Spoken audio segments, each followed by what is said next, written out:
cirrose... Sexta-feira é assim mesmo, né? O que seria a cirrose, né? Nada mais é do que uma alteração e evolução final de uma doença hepática, onde se passou pela fase de inflamação, pela fase de fibrose e chegou no momento onde há uma alteração estrutural, tá? Tanto macroscopicamente, onde vai haver a redução do tamanho do fígado, o fígado fica micronodular, associado à alteração do funcionamento do fígado, né? Então, aqui no paciente cirrótico, aqui nesse paciente, no paciente cirrótico, a gente vai ter alteração da função hepática, tá? Muito obrigada, Dr. Pac. Nossa, Um café, né?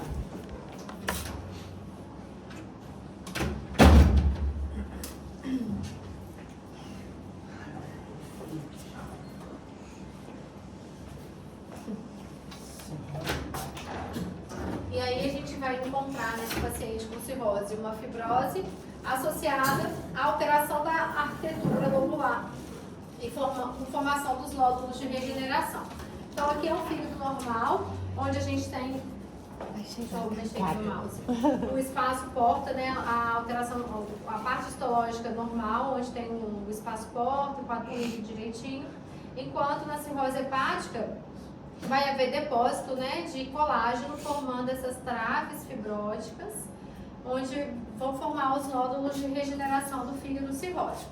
Então é uma alteração tanto macroscópica, microscópica, né, através de uma biópsia a gente consegue ver essas alterações, quanto também da função do fígado do paciente, tá? Então é uma alteração em todas as esferas aí, macro, micro e do funcionamento, da fisiologia. Pensando nas possíveis causas de cirrose, quando a gente encontra o paciente cirrótico, se a gente ainda não tem, né, o contato anterior com esse paciente e o diagnóstico sendo iniciado naquele momento, o que a gente sempre precisa fazer é definir a causa. Isso faz toda a diferença. Eu quero um guarda para mim, por favor. Acabou? Vai chegar. O estoque tá vindo, vai ser sensacional. Estou vendo entregando. Guarda para mim, cara. É uma delícia. Você vai gostar. Depois você vai. Muito bom, super leve. Vamos lá. E aí, quando a gente vê o paciente com cirrose, a gente precisa ir atrás da causa dessa cirrose. Então, possíveis etiologias, as virais, né, que a gente vai abordar. E aqui tem vírus B, vírus C, vírus D e vírus E, causando possibilidade de cirrose. Menos comumente aqui o vírus E, mas tem alguns pacientes com hepatite E que raramente podem cronificar. Aqui a gente não tem o vírus da hepatite A, que a hepatite A não cronifica nunca, tá? Dentro das hepatites, aquela que mais causa cirrose é qual? Dentro das hepatites virais. Eu ouvi um B. É o que? B, D. B, C e D. Qual? B, C ou D? Eu vou na C. Não, eu vou na B. D de bola. D. Igual na prova, você marca, quando você não tá na dúvida, você marca B, C ou D. Ninguém marca A. D de Deus. Mas sabe Hã? Então, na prova, na hora que você tá na dúvida, lá, É a não B. sei nada dessa questão. É B. Chutar. É B. Ah, eu já sei que A não e a E também não. É que eu já falei. Já falou, então é a B, é a B. vou nascer.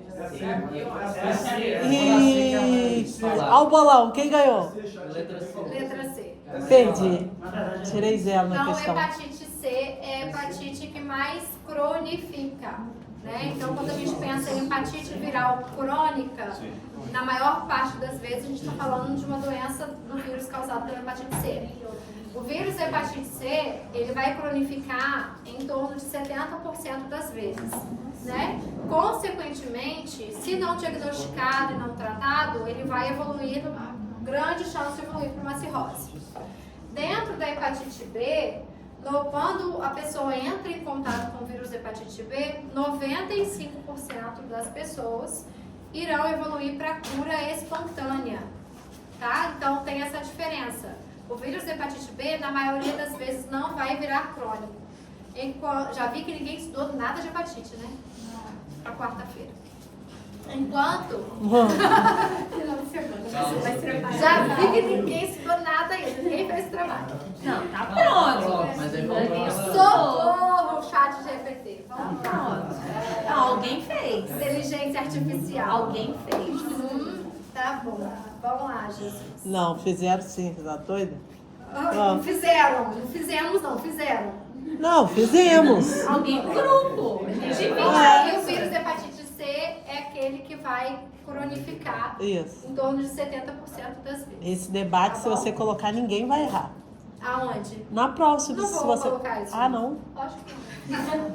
A alcoólica, então a gente tem as causas virais, a etiologia alcoólica com uma possibilidade de etiologia para a cirrose.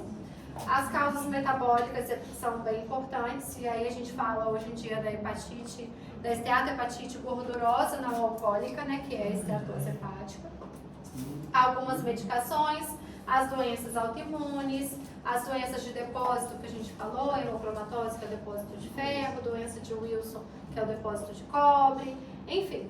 E tem a criptogênica, que é quando a gente não encontra uma etiologia definida, né? E aí a gente coloca como uma cirrose criptogênica.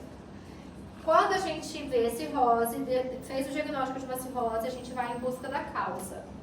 Se o meu paciente tem cirrose por hepatite B, eu tenho que tratar a hepatite B? Não responda. Se meu paciente tem uma cirrose já por uma ingestão de bebida alcoólica, então uma cirrose de etiologia alcoólica, eu tenho que orientar o paciente a parar de beber? Sim. Se eu tenho uma cirrose por um quadro de esteatohepatite gordurosa, eu tenho que orientar o paciente a perder peso? Sim. Porque ele pode, se ele for obeso. Por quê? Ele já não tem cirrose? Ele já tem cirrose. Adianta eu tratar a hepatite? Adianta eu falar para parar de beber? Adianta eu falar para emagrecer? Sim, ué, só vai fazer no fígado todo. Cirrose no fígado Não, todo. mas, tipo assim, todo Não é assim, um pedacinho aqui tem cirrose e o outro não. Uhum. Mas ele consegue regenerar mesmo? Fígado Porque- regenera? Sim. Qual situação assim, o fígado regenera? Então o paciente já está numa fase final de evolução do processo de fibrose. A partir do momento que ele tem cirrose, ele vai ter cirrose para sempre. Ele não vai deixar de ter. A cirrose não tem cura. Uma vez cirrótico, para sempre cirrótico. Mas controla ela, não? Controla o quê? A doença. Se fizer o quê? Se tirar a causa da doença, pode ajudar a controlar a doença? Os fatores de risco. Não vai ter Sim. Você não sabe, entendeu? Assim, você não sabe justificar isso, mas é verdade. É. Certo. Parabéns. Hã? Você é muito engraçado. Você acha? Eu acho.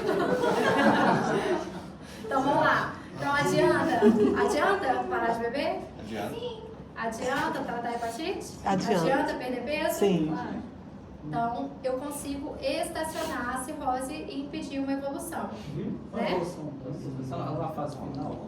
Então eu tenho uma cirrose, o paciente tem a cirrose, que a gente falou lá atrás, naquele quadrinho lá da albumina, classificada em Child Pug, na classificação de Child Pug. A cirrose tem graduações, onde tem aquele que você olha assim, tem cirrose, você nem sabe, mas tem. O fígado já está ruim, mas ele ainda não tem nenhuma complicação. Então o fato de eu tratar esse paciente, tratar a causa da cirrose, diminui o risco da evolução dentro da cirrose, daquela graduação. Então o paciente, se ele for diagnosticado na fase bem inicial, ele pode ficar ali naquela fase o resto da vida e viver com aquela cirrosezinha quietinho o resto da vida, sem trazer as complicações que a cirrose traz, né? Complicações como ascite, encefalopatia, varizes esofágicas, né? Que pode causar um vômito com sangue, que vocês apresentaram. Enfim, a gente vai abordar as complicações, mas para resumir, sim, é importante a gente tratar para impedir essa progressão da doença, tá? E só passando mais rapidinho nessa parte de alteração clínica do paciente com cirrose, no exame físico, quando a gente vai examinar esse paciente, a gente tem o que a gente chama de estigmas de doença hepática crônica, tá? Que muitas delas têm relação com a alteração hormonal desse paciente. O paciente cirrótico, ele normalmente tem um aumento de estrogênio e baixa de androgênio por conta da metabolização hepática, tá? Então fica um paciente com hiperestrogenismo, trava a língua. E por conta dessa alteração hormonal, o que pode apresentar? Formação de telangiectasias, que são os vasinhos na região do tórax do paciente, que a gente vai mostrar. Eritema palmar, a palminha da mão fica bem avermelhada por uma vasodilatação.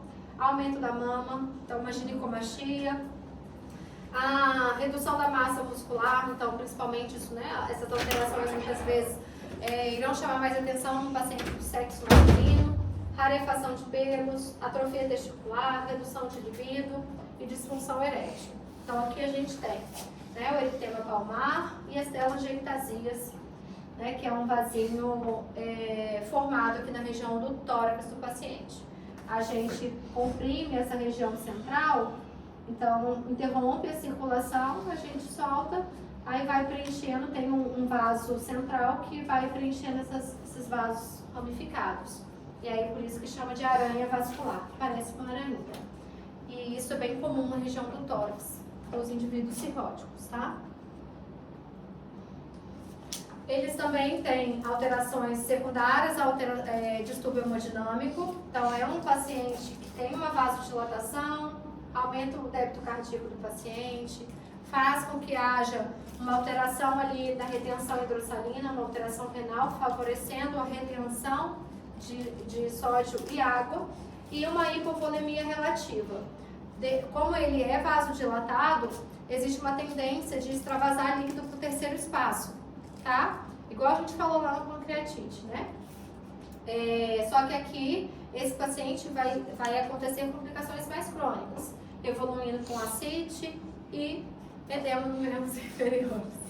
E edema, tá? Justamente secundário a esse distúrbio hemodinâmico do paciente cirrótico. Então, a ascite, que é uma característica importante desses pacientes, né? Uma parte da formação da ascite tem relação com essa alteração do distúrbio hemodinâmico. Outros achados clínicos do paciente cirrótico.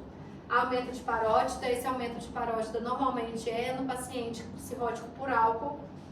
Bacteamento digital, dígito parecendo uma bolinha, vocês já viram? Esplenomegalia, hálito hepático e icterícia. E as alterações secundárias, aumento da hipertensão, aumento da pressão portal, né? Uma hipertensão portal. Ascite, varizes esofágicas, circulação colateral e esplenomegalia, levando ao hiperesplenismo. A hipertensão portal acontece por qual motivo? O paciente tem um fígado... A compressão da veia. Não. A gente vai pensar nos espaços portas, né? Ali naquela tríadezinha, veia, artéria e o canalículo biliar, né? Que é aquela tríade que forma os espaços ali nos ductozinhos hepáticos. E aí a hipertensão portal é o quê? Vamos supor que o fígado não cirrótico seja essa sala que está arrumadinha, né? E o sangue, a circulação vai passar tranquilamente entre os hepatócitos. Quando a gente tem uma cirrose, a arquitetura, né, a forma e toda a arquitetura macroscópica desse fígado, ele é alterado por conta da fibrose. A gente viu aquela deposição de colágeno. Então, a gente tem uma alteração do arranjo ali nas estruturas. Então, pensa-se que essa sala está toda bagunçada. O sangue, vamos supor, eu vou conseguir passar tranquilamente entre as cadeiras? Não. Ou quando está arrumadinha, eu consigo ir lá até o final, voltar, né? Então, a hipertensão portal é justamente isso, um aumento da resistência da circulação, tá? Passando ali dentro do fígado para poder fazer o processo de filtração, certo? E aí começa a gerar um aumento de toda a pressão do sistema porta, levando à formação de ascite, levando a varizes esofágicas, que podem levar a hemorragia digestiva alta, quando uma varize acaba se rompendo, pela hipertensão portal, pelo aumento da pressão na circulação portal, ao aumento do baço e a formação daquela circulação colateral abdominal. Vocês viram em semiologia, aquela circulação tipo medusa, né? Que é basicamente isso daqui, né? Então, o paciente que tem a hipertensão portal, que a gente está vendo 2 pacientes com uma CIT bem importante, bem volumosa, né? Nesse paciente, à esquerda de vocês, tem várias características do paciente cirrótico. Então, tem ginecomastia, né? Atrofia muscular, então você vê que é um paciente que tem um bracinho todo fininho por uma atrofia. A gente vê essas manchinhas aqui, que seriam aquelas aranhas vasculares, né? As telangiectasias. E a ascite importante, né? E presença de hérnia umbilical nos dois por conta do aumento da pressão intraabdominal. Naquele paciente à direita, a gente vê a circulação colateral, né? Presença de dilatação das veias aqui, formando uma circulação colateral por conta da hipertensão portal. Você já pegou um caso desse? Mas isso cresce muito rápido a barriga ou é porque demora mesmo? Porque chega A a esse evolução, ponto. né? Chega a esse ponto porque muitas vezes com a medicação disponível não consegue controlar. Ou porque o paciente pode demorar também, tá? Então tem as duas possibilidades, mas é possível encontrar. E um detalhe, toda hipertensão portal é causada por cirrose? Não, tá? Então isso é muito importante vocês terem em mente. Não é porque o paciente tem ascite que ele tem cirrose, tá? A ascite é uma manifestação de hipertensão portal, que pode ser causada por outras situações, como por exemplo a esquistossomose, que pode gerar aumento da pressão portal, mesmo sem gerar dano no fígado, alguma lesão vascular, uma trombose de veia porta. Baixa de albumina. A baixa de albumina, ela auxilia na formação da ascite no paciente cirrótico, que a gente vai ver a fisiopatologia da ascite, mas não é na hipertensão portal. Tipo uma síndrome nefrótica, por exemplo. Pode gerar uma ascite.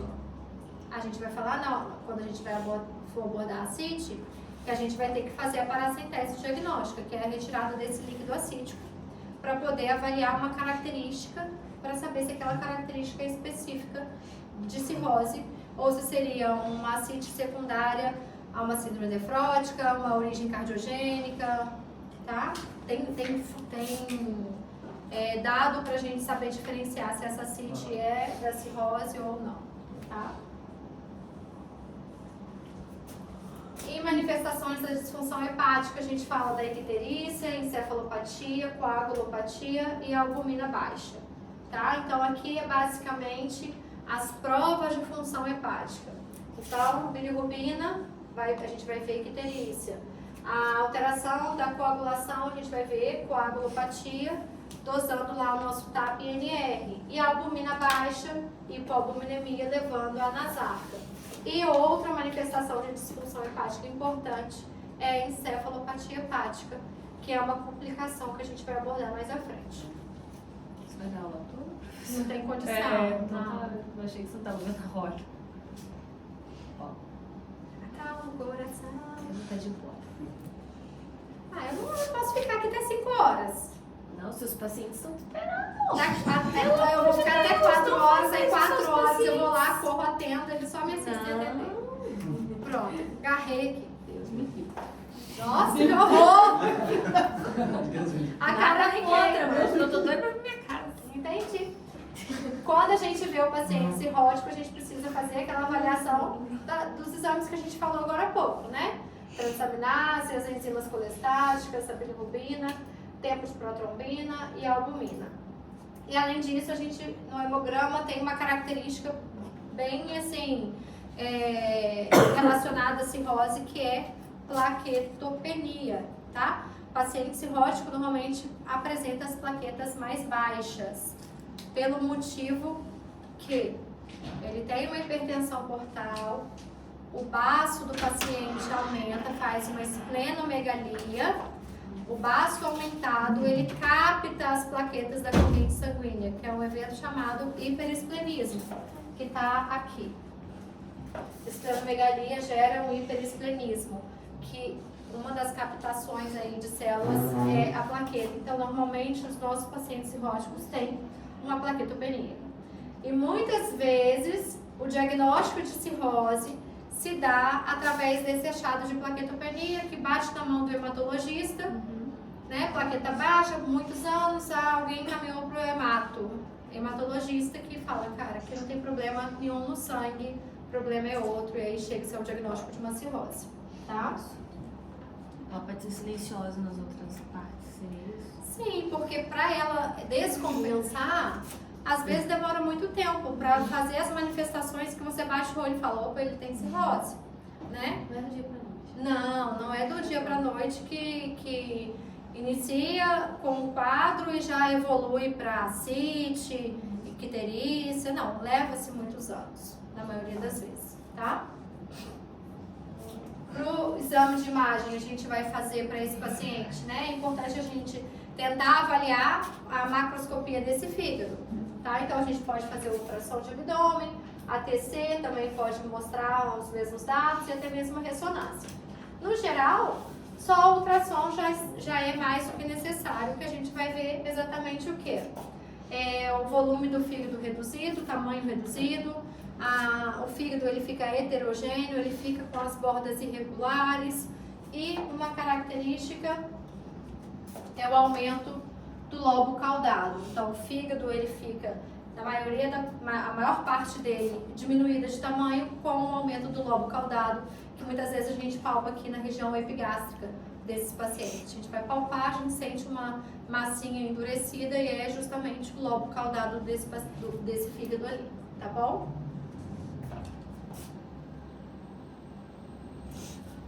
Então aqui a gente tem duas imagens, uma mostrando um fígado normal na tomografia, onde a gente vê um tamanho normal, com a borda bem regular, isso seria o habitual. E a imagem à direita de vocês, a gente observa, né, a presença de líquido livre na cavidade abdominal, que seria o líquido acítico, né? Então o paciente tem uma ascite importante. E aqui o fígado de tamanho reduzido, com a borda irregular, e aqui justamente a presença, né, do lobo caudado bem aqui crescido para a região esquerda, de andar superior esquerdo do abdômen, tá? Então a gente pode fazer essa palpação e achar que alguma massa, alguma coisa, e é justamente o lobo caudado hepático. Além dos exames laboratoriais, do exame de imagem, a gente pode lançar mão de biópsia hepática para diagnóstico se dentro de tudo a gente não conseguir chegar a um diagnóstico certeiro. E a endoscopia digestiva alta também pode nos ajudar. No paciente que tem cirrose compensada, muitas vezes esse diagnóstico é complicado, assim. A gente fica querendo buscar alguns dados nos exames desse paciente para poder fechar o diagnóstico. Então, é aquele paciente que tem a plaqueta baixa, no ultrassom mostra um fígado heterogêneo, um fígado um pouco reduzido, mas o paciente, inclusive eu peguei uma paciente exatamente assim hoje no consultório, absolutamente normal. E a endoscopia entra porque se o paciente faz endoscopia e a gente encontra uma varize esofágica, é mais um dado que reforça a possibilidade desse paciente ter uma cirrose, tá? Por conta da hipertensão portal. Acorda que tá acabando! Não foi eu não, hein? Hoje não. Tô acordado aqui. Certo? Então, às vezes a endoscopia pode entrar para auxiliar a gente a definir esse diagnóstico em caso de dúvida. E aí a presença da varize é como se fosse a cereja do bolo. Fala, ufa, tem varize, realmente é uma cirrose, é isso, tá? E se nada der certo, aí a gente pensa na possibilidade de biópsia. Mais uma vez a classificação de Child-Pugh, né, que é que a gente viu, ela é super importante para a gente avaliar a graduação desse paciente. O grau A ascite ausente, não tem icterícia, albumina normal, que é justamente aquele paciente compensado, e é assim que a gente gostaria de encontrar e fazer o diagnóstico em todos os pacientes cirróticos e mantê-lo nessa graduação. Porque se a gente trata a causa, se a gente trata a etiologia dessa cirrose no paciente mantendo-se Child Pug A, ele vai viver a vida normal, tá? Pode ser que ele nunca evolua para uma evolução de ascite, icterícia e tenha uma sobrevida alta. Enquanto se a gente já faz o diagnóstico do paciente numa fase já evoluída, já com ascite, já com encefalopatia, ou seja, já com as complicações da cirrose, ele não tem muito tempo de vida, assim, né? Então, quando a gente vê Child Pug grau B, a sobrevida em 1 a 2 anos é de 80% a 60%, enquanto o grau C, a chance desse paciente sobreviver em 1 a 2 anos já cai para até 35%. Então, é uma redução bem importante quando comparada a grau A, tá? Então, a nossa intenção é fazer o diagnóstico nessa fase, tratar aquela etiologia e impedir que ele evolua para as complicações. Quando a gente tem um paciente no Child Pug grau A, o que a gente faz de tratamento? Já adiantando um pouquinho em relação ao tratamento. Só para pontuar esse grau A. Não tem nada para tratar. O paciente tem que tratar a causa. A cirrose em si não tem tratamento. O que tem tratamento dentro da cirrose? São as complicações dela, que a gente não vai falar hoje. Mas aí a ideia é, apareceu a ascite, a gente vai tratar a ascite. Apareceu hemorragia digestiva alta, apareceram as varizes esofágicas, a gente vai tratar aquela complicação. E, consequentemente, de cada complicação. Mas se o meu paciente é um cirrótico Child A e não tem complicação nenhuma, a gente não tem um tratamento medicamentoso específico para ele. A gente tem que tratar a causa base. Tratar a causa base. Então, é por álcool, ele obrigatoriamente tem que parar de beber. Hepatite viral a gente vai tratar e, consequentemente, de acordo com a causa. Tá? Mensagem do dia finalizada. Muito obrigada. E aí, na semana que vem, a gente aborda as complicações e espreme para a esteatose. Se der. Se der. Tá bom? Por isso que você correu, porque tem cirrose na prova.